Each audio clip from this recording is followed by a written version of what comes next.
All right, Shalom Chavrim. I'm Steve Banu. You're watching Israeli News Live. Let me get the microphones here correct again here.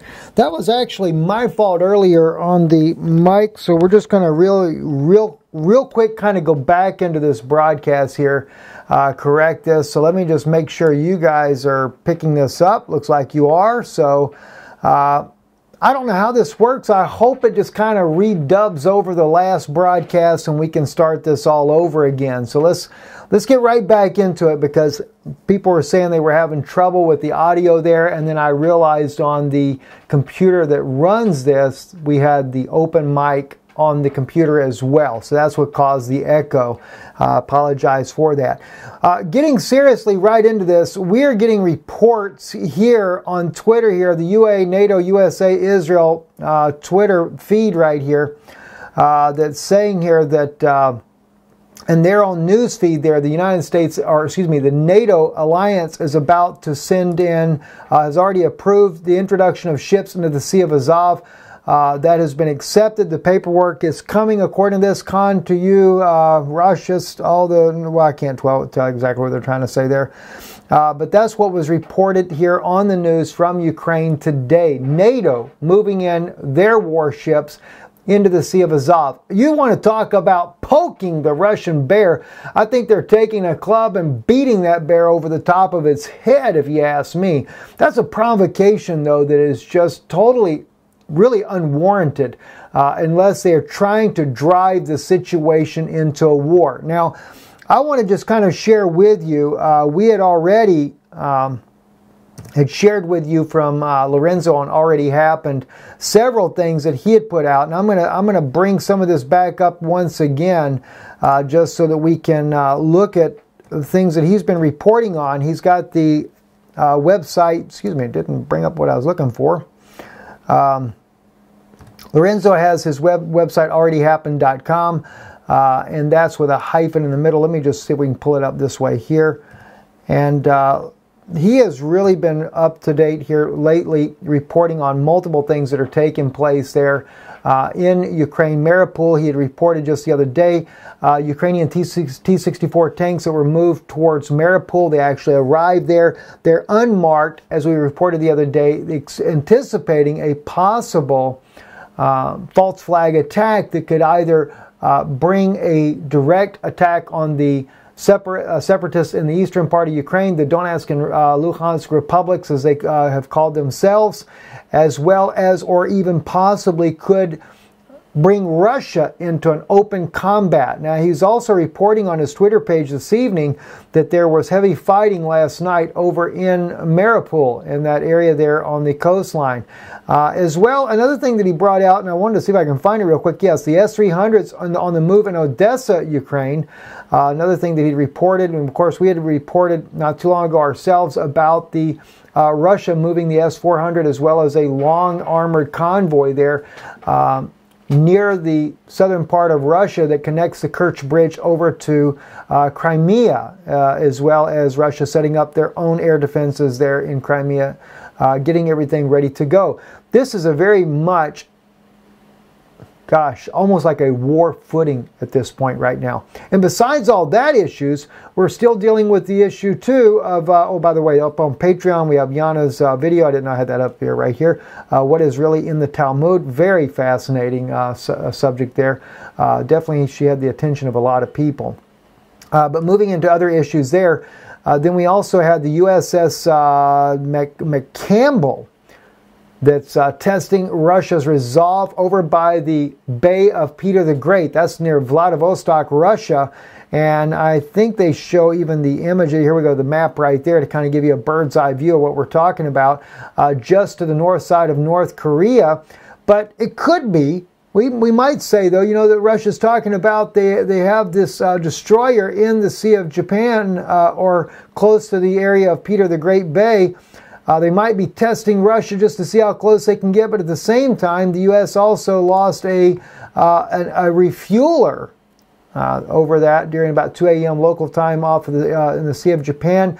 Supposedly an incident that involved an F-16 Marine aircraft.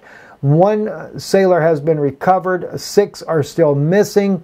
and don't know exactly how that's all going to play out. But nonetheless, the situation is getting very tense. We also have Haaretz. They are reporting that Russia deploys new laser weapon that allegedly here is aimed at U.S. allies in response to Trump's nuclear ultimatum. President Trump gave Russia a 60-day ultimatum to start honoring the Nuclear Arms Control Treaty, or the U.S. is pulling completely out of it. According to the Haaretz, Russia took in response to that, deployed one of their sophisticated, as they call it there, as they deployed the laser weapon, and that allegedly is being aimed at U.S. forces. And then to top it all off, if that's not enough, we don't have both sides of Russia already in a high-tense situation, and then also possibly even on Russia's western border there with this laser being pointed at U.S. troops there. Then we have the situation in Syria is just really gearing up even worse. Now NATO's forces, the coalition that's fighting over there, not so much NATO, but the U.S.-led coalition, have bombed once again near the city of Deir ez-Zor in a place called Hayin. It's killed 5 people, according to Sputnik News there. And according to several different reports, both sides claiming different scenarios as what's going on. The U.S. is claiming that they have been trying to stop the Syrian military from attacking Free Syrian Army, and the Syrian military saying that they're being attacked by the U.S. coalition as they protect ISIS militants in that area. Nonetheless, it is obvious the U.S. is doing as they do so well and have been doing for years, and that is robbing the nations of their natural resources. Yeah, that's the only reason we're really there. I mean, let's face it. It is a new world order that we're headed to. The One Belt, One Road initiative, the Silk Road, taking up the resources. I've heard too much from the intelligence community to hear about that, whether it be Venezuela, Syria, Iraq, you name it. We go in there and we just take up everything and use it for ourselves. Well, I know we probably pretend like we don't. We're really just spreading democracy. But think about it. How do we spread democracy when the majority of Syrians vote for Bashar al-Assad, but instead we arm all the terrorists to be able to overthrow the guy? Well, not just the U.S., and we can't blame the U.S. only on this here. We got Saudi Arabia, we got Israel involved in all of this type of mess that's going on in the Middle East. Oh, yes, they do. You don't believe it? You need to take and do a little bit of studying on Barry Chamish, the late Israeli journalist, as well as Joel Bainerman. But Barry Chamish, all the evidence that he uncovered that was unbelievable. About the amount of information where different soldiers had came forward and shared with him the things that were being done. Setups against our own Israeli brothers being killed, manipulated, and murdered, especially when we go back to the Gaza settlements, all to get a move of the people in another direction. Which reminds me, President Trump is about to unveil his peace plan for the two-state solution, which, from what we understand, if we go back and we look at the interview that Joel Bainerman and Barry Chamish had back in 1994 with Yossi Beilin, is actually supposed to be a borderless country. Israel will no longer have borders, according to that meeting there. Yes, it was a two-state solution. Vatican gets the old city in the end of this, and yeah, they're going to have a self-autonomy for the Palestinians, and but nonetheless, it's supposed to be an open, free trade zone in the Middle East. Maybe this is why they want to overthrow all the nations in there. Lebanon, Syria, Iran, Libya, Sudan, all these areas that are part of that free trade zone. And not to mention, as I said the broadcast the other day, don't forget the United States, Canada, all those, they don't seem to be a part of that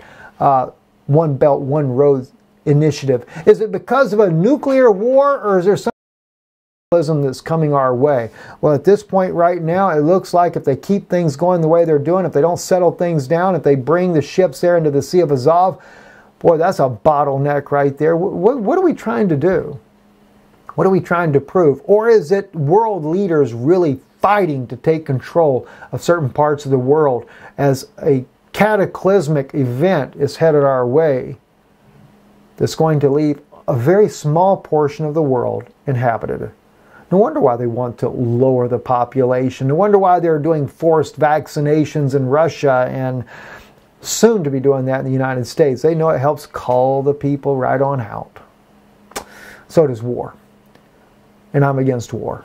I'm Stephen Benoon. You're watching Israeli News Live. I know it's not a very pleasant broadcast, but I trust it will open somebody's eyes somewhere.